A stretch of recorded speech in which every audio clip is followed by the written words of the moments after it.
देखिए आपके सामने यहाँ पे दिख रहा है 5043 वैकेंसी। जी हाँ, हम बात करने वाले हैं वैकेंसी यानी रिक्रूटमेंट की। अब रिक्रूटमेंट जो है वो किसका है, वो आपको देखने को मिलेगा भारतीय खाद्य निगम। ये भारत सरकार के अंतर्गत जो है गवर्नमेंट बॉडी है, यानी कि एक जो है स्टेट्यूटरी बॉडी है।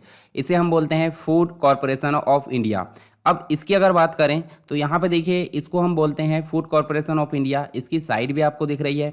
ये देखिए गवर्नमेंट इंडिया के अंतर्गत जो है स्टैट्यूटरी बॉडी है, जो कि गवर्नमेंट इंडिया के द्वारा क्रिएटेड और उसके द्वारा रन की जाती है। और कौन सी मिनिस्ट्री के अंतर्गत ये देखने को मिलती है, ministry of consumer affair and food and public distribution, जो कि गवर्नमेंट इंडिया के अंतर्गत है। और ये किस लिए एस्टेब्लिश की गई है, ये देखिए फूड कॉरपोरेशन ऑफ जो फूड कॉरपोरेशन जो एक्ट आया था उससे इनेक्ट होकर ये बनी है 1964 में। ठीक है, संसद के अंतर्गत हमको देखने को मिलता है। देखिए इसकी फाउंड की डेट भी दिख रही है 14 जनवरी 1965 की। हेडक्वार्टर न्यू दिल्ली में है। और इसके अंतर्गत जैसे कि हम बात कर रहे हैं 5043 वैकेंसी की, तो ये जो है इसके अंतर्गत अभी वर्तमान में देखिए एम्प्लॉय हमको देखने को मिलते हैं 21,847, जो कि 31 मार्च 2019 का डाटा है। अच्छा, फूड कॉरपोरेशन ऑफ इंडिया आपको पूरे भारत भर में देखने को मिलेगा। और भारत में इनको मेंटेन करने के लिए जोनल जो है डिवाइड किए गए हैं, जोनल ऑफिस देखने को मिलते हैं। तो 5 जोनल ऑफिस देखने को मिलते हैं। तो इन पाँचों जोनल में आपको जो है इन टोटल वैकेंसी को देखने को मिलेगा। अब कौन कौन से जोन में कौन कौन सी वैकेंसी है, उसके लिए क्वालिफिकेशन क्या रहेगी, ये सारी चीज़ हम जानने वाले हैं। तो नमस्कार दोस्तों, वेलकम टू सरकार स्टडी वेब्स एजुकेशन। चलिए मैं इन सारी वैकेंसी के बारे में आपको डिस्क्राइब करने वाला हूं अगले कुछ मिनट में। चलिए शुरू करते हैं।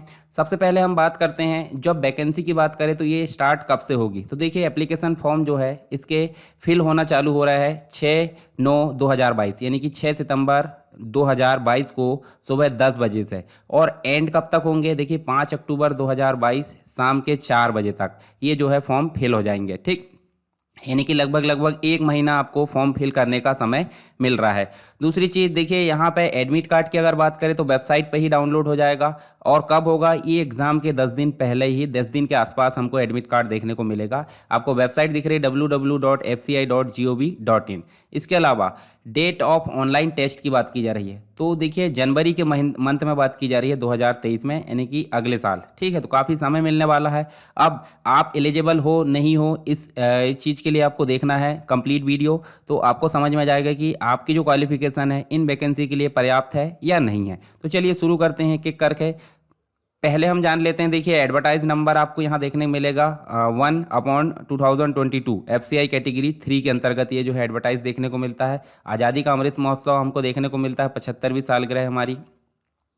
और देखिए जोनल वाइज जो है रिक्रूटमेंट यहाँ पे और नॉन एग्जीक्यूटिव ऑन FCI के अंतर्गत देखने को मिलता है। तो जोन हमको देखिए यहाँ पे north zone, east zone, west zone, south zone और नॉर्थ ईस्ट जोन, ये जो कि हमारा देखने को मिलता है 7 सिस्टर, अरुणाचल प्रदेश, असम, मेघालय, ये वाला क्षेत्र है जो नॉर्थ ईस्ट कहलाता है।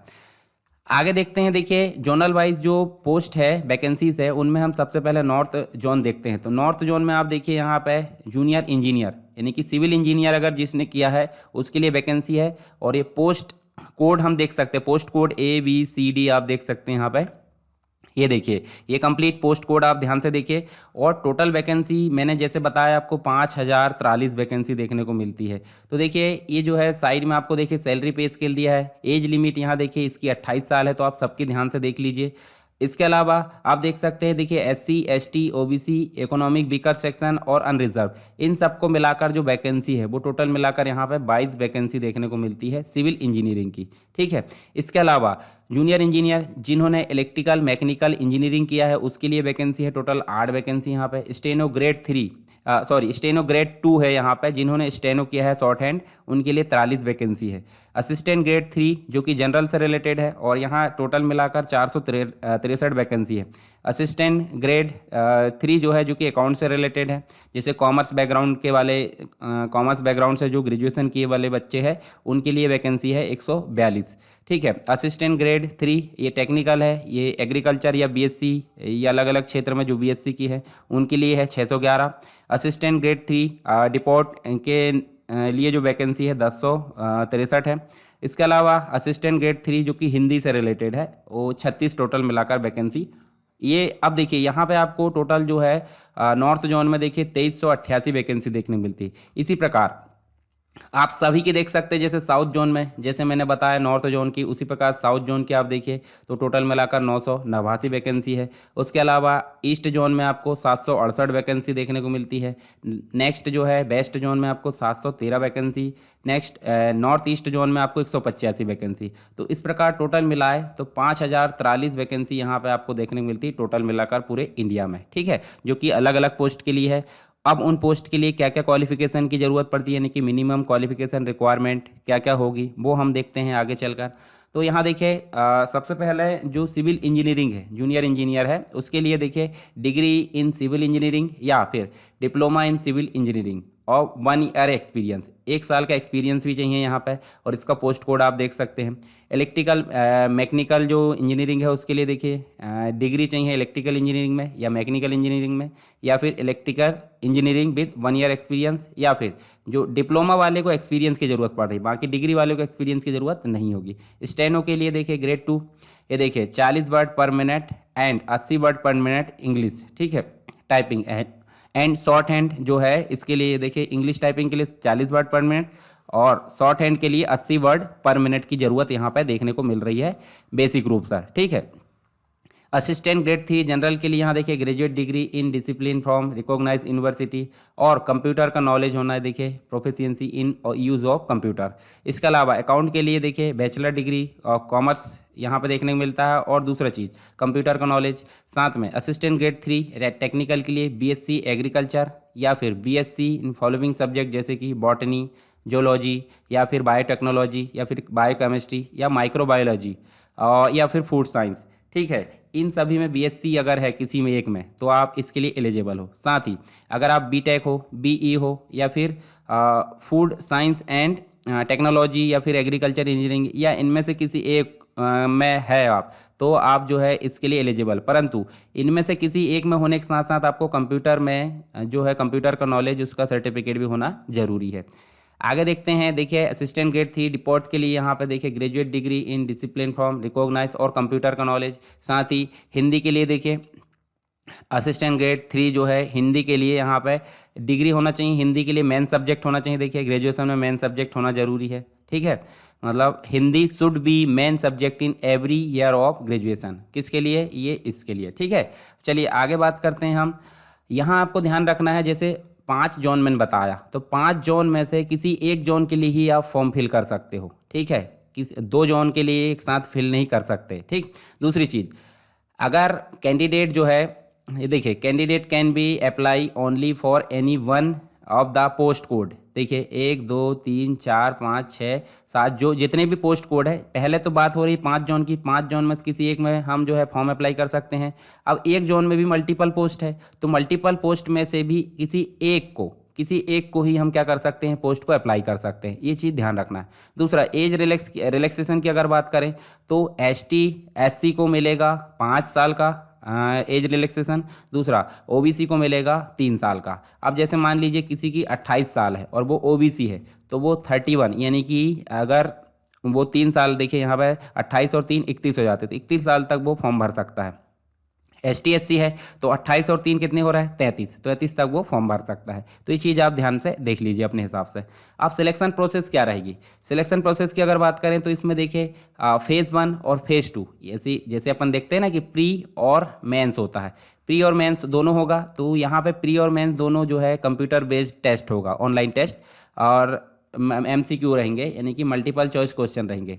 चलिए फेज़ 1 की अगर बात करें तो फेज़ 1 में देखिए ABCD जितनी भी पोस्ट कोड है सभी के लिए कॉमन पेपर होगा। मतलब जो देखिए फेज़ 1 जो है वो एक प्रकार से एंट्रेंस एग्जाम टाइप, यानी कि एक एंट्री गेट है, सबके लिए कॉमन रहेगा। तो यहाँ 4 जो है सेक्शन रहेंगे, इंग्लिश, रीजनिंग, न्यूमेरिकल एप्टीट्यूड और जनरल जो स्टडी है और जो अन्य चीज़ें हैं general studies related, current affair, इन सबको मिलाकर देखिए यहाँ पे 25 25 25 25 इस प्रकार आपके टोटल 100 क्वेश्चन, और 100 क्वेश्चन में 100 मार्क्स देखने को मिलेंगे। 60 मिनट में आपको हल करना है, ठीक है।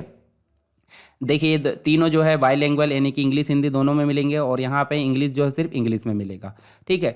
तो अब ये जो है कॉमन, सभी पोस्ट के लिए कॉमन पेपर है। पर अगर बात करें हम, देखिए यहाँ पे एक और चीज़ है, अगर मान लो एक क्वेश्चन आपने हल करे और अगर वो गलत आ जाता है और इसी प्रकार आप 4 क्वेश्चन गलत करते हो तो 4 क्वेश्चन के 1 नंबर कट जाएंगे, यानी कि 1/4 यहाँ पे नेगेटिव मार्क्स रहेगा। ठीक है, एक नंबर, एक अगर आप सही करते हैं तो 1 नंबर मिलेगा, परंतु आप गलत करते हैं तो 1/4 आपका यहाँ पे कट जाएगा नंबर। तो इस हिसाब से 4 क्वेश्चन के 1 नंबर कट जाएंगे। अगर आप उसको ब्लैंक छोड़ते हो, यानी कि कोई भी आंसर उसमें फिल नहीं करते हो, यानी कि बिना टिक मार्क लगाए आगे चल जाते, तो नेगेटिव मार्क्स वहाँ पे नहीं रहेगा। और दूसरी चीज़, फेज़ 1 जो है, फेज़ 1 मतलब प्री जो होगा उसके मार्क्स मेरिट लिस्ट में काउंट नहीं किए जाएंगे। जैसे कि हम देखते हैं ना, पीसीएस के जो एग्ज़ाम होते हैं उसमें प्री के मार्क्स जो है मेंस में काउंट नहीं किए जाते, सिर्फ एंट्री होता है। चलिए फेज़ 2 में देखते हैं। फेज़ 1 तो हो गया सभी के लिए कॉमन, अब फेज़ 2 जो होगा सबके लिए अलग अलग होगा। जैसे जूनियर इंजीनियर यानी कि सिविल इंजीनियरिंग जिसने किया उसके लिए देखिए यहाँ पे पेपर 1 और पेपर 2 दोनों होगा।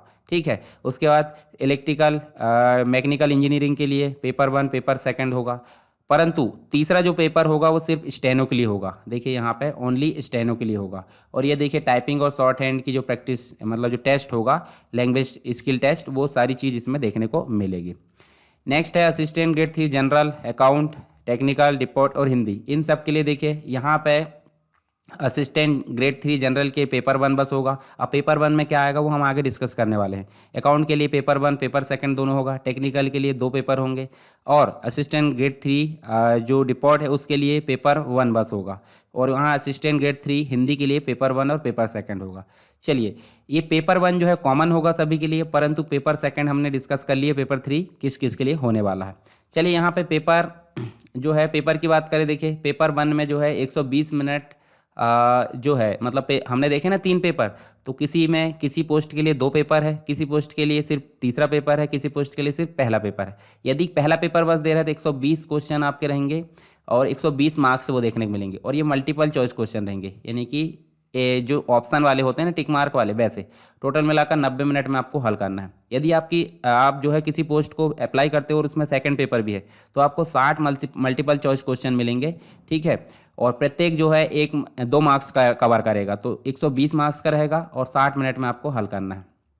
यदि आपको पेपर स्टेनो वाले हैं और पेपर 3 दे रहा है तो 120 मल्टीपल चॉइस क्वेश्चन यहाँ देखने को मिलेंगे और 1 मार्क्स प्रत्येक क्वेश्चन को कवर करेगा, और यहाँ पे 120 मार्क्स 90 मिनट में आपको हल करना है। चलिए पेपर जो है, देखिए पेपर 1 की यहाँ डिस्क्रिप्शन दिया है, तो पेपर 1 में क्या क्या आएगा, जो मेंस है उसके लिए पेपर 1 में आएगा क्या, इंग्लिश आएगा, रीजनिंग, न्यूमेरिकल, उसके बाद जनरल स्टडी, उसके बाद जनरल साइंस, करंट अफेयर और कंप्यूटर अवेयरनेस। टोटल मिलाकर 45 क्वेश्चन, 25 25 25 इस प्रकार मिले तो 120 क्वेश्चन आपको देखने मिलेंगे, 120 मार्क्स, और 90 मिनट में आपको यहाँ पे हल करना है। नेक्स्ट है, आप देखिए पेपर 2 की अगर बात करें तो पेपर 2 में देखिए 60 मल्टीपल क्वेश्चन आएंगे। देखिए सिविल इंजीनियरिंग के लिए 60 मल्टीपल चॉइस क्वेश्चन, यहाँ पे देखिए जो ग्रेड 3 है अकाउंट वाले उनके लिए 60 मल्टीपल चॉइस क्वेश्चन। देखिए अगर एग्रीकल्चर वाले हैं मतलब जो टेक्निकल है ग्रेड 3 टेक्निकल, उसके लिए 60 मल्टीपल चॉइस क्वेश्चन। अब इनमें से कोई एक पोस्ट होगी आपकी, तो ये यहाँ पे डिस्क्रिप्शन दिया गया है 2nd पेपर का। चलिए जूनियर इंजीनियरिंग का जो है पोस्ट कोड जिसका ए है, उसका सिलेबस आप देख लीजिए। Building material, surveying, soil mechanics, estimate, costing and valuation, transportation engineering, environmental engineering, structure engineering, ये सभी चीज़ें आपको देखने को मिलेगी सिलेबस के अंदर। ठीक है, आप चाहे तो इसका नोटिफिकेशन भी डाउनलोड कर सकते हैं, मैं आपको बता दूंगा। कॉन्क्रीट टेक्नोलॉजी, उसके बाद देखिए RCC design, steel design, construction, उसके बाद देखिए जूनियर इंजीनियरिंग, सिविल मैकेनिकल जो पोस्ट कोड बी है उसका सिलेबस आप यहाँ ध्यान से देखिए पॉज करके। फिर देखिए अकाउंट वाले के लिए सिलेबस यहाँ देख सकते हैं ध्यान से पॉज करके। उसके बाद देखिए टेक्निकल के लिए जो है उसके लिए जो सिलेबस है वो देख सकते हैं। इसमें 2 ग्रुप है, ए और बी। तो अगर आप ए ग्रुप वाले हो जैसे एग्रीकल्चर, बॉटनी और जूलॉजी, तो आपको ये वाला कवर करना है। ठीक है, उसके बाद अगर आप इस ग्रुप से है तो इस वाले को पढ़ना है। तो यहाँ देख सकते हैं ना, देखिए यहाँ सभी सब्जेक्ट दिए हैं, परंतु आपको ग्रुप के हिसाब से पढ़ना है। अगर आप ग्रुप ए वाले हैं तो सिर्फ ए सब्जेक्ट, और ग्रुप बी वाले हैं तो ये वाले सब्जेक्ट पढ़ना है। ठीक है, चलिए पेपर 3 की अगर बात करें तो 90 मिनट यहाँ देखने को मिलेंगे, 120 क्वेश्चन मल्टीपल चॉइस क्वेश्चन। यहाँ English, general awareness, general intelligence, computer awareness जिसमें कि Word, Excel, PowerPoint, internet वगैरह स्पेसिफिक कंप्यूटर का आएगा। तो टोटल मिलाकर 120 क्वेश्चन, 120 मार्क्स और 90 मिनट में आपको हल करना है। तो ये तो हो गया पेपर मतलब सिलेक्शन प्रोसेस कैसे है। 2 फेज़ होंगे, 2 फेज़ में पहले में आपको कॉमन पेपर देखने को मिलेगा और दूसरे में आपको जो है अलग अलग वैकेंसी के लिए अलग अलग जो है पेपर 1, पेपर 2 और पेपर 3 देखने को मिलेगा। उसके बाद एग्ज़ाम सेंटर लगभग जो है हर एक स्टेट में देखने को मिलेगा। तो मैं आपको बता दूं यहाँ पे स्टेट जो है देखिए यहाँ पे एग्ज़ाम सेंटर की अगर बात करें, जैसे देखिए नॉर्मली मैं उदाहरण देता हूँ, जैसे मध्य प्रदेश में जो फेज़ 1 है यानी कि प्री का जो सेंटर रहेगा, देखिए मध्य प्रदेश में भोपाल, ग्वालियर, इंदौर, जबलपुर, उज्जैन। इसी प्रकार हर एक स्टेट में आपको देखिए सिटी दिख रही है यहाँ पे। पर फेज़ सेकंड की अगर बात करें तो जो फेज़ सेकंड है जिसमें कि हम देख रहे हैं ना मेंस, तो मेंस का जो रहेगा ओनली यहाँ पे हम देखें तो मेंस में देख सकते हैं। देखिए ये फेज़ सेकंड है। फेज़ सेकंड के लिए देखिए अगर मध्य प्रदेश की बात करें तो मध्य प्रदेश में सिर्फ भोपाल में रहेगा फेज़ सेकंड में पेपर। उसी प्रकार अन्य सिटी भी आप यहाँ पे देख सकते हैं। ठीक है, चलिए अब बात करते हैं पोस्टिंग की। तो पोस्टिंग 5 जोन में डिवाइड है। देखिए north zone, south zone, east zone, west zone और नॉर्थ ईस्ट जोन। तो आप देख सकते हैं, देखिए नॉर्थ जोन में आप देखें तो इन जगह पर पोस्टिंग की जाएगी। साउथ जोन में इन स्टेट में आप देख सकते हैं, ईस्ट जोन में आप इन स्टेट को देख सकते हैं। ठीक है, वेस्ट जोन में आप देखिए, आप देख सकते हैं छत्तीसगढ़, दादर नागर हवेली, गुजरात, मध्य प्रदेश भी इसके अंतर्गत आ गया। और नॉर्थ जोन में आप इनको देख सकते हैं। ठीक है, तो ये हो गई पोस्टिंग की बात। इसके बाद अब अगर एप्लीकेशन करना है तो देखिए एप्लीकेशन फॉर्म भी खुल गया है। मैं फॉर्म फिल करना भी बता दूंगा आपको, फॉर्म कैसे फिल करना है आगे आने वाले वीडियो में। तो अगर आप इकोनॉमिक्स वीकर सेक्शन में आते हो, या फिर अनरिजर्व आते हो, जनरल, या फिर ओबीसी में भी सिर्फ मेल, फीमेल नहीं। ठीक है, तो इन तीनों को लगेगी 500 रुपये एप्लीकेशन फ़ीस। परंतु इनके अलावा कोई भी होगा तो उनकी फ़ीस माफ़ है। कैसे?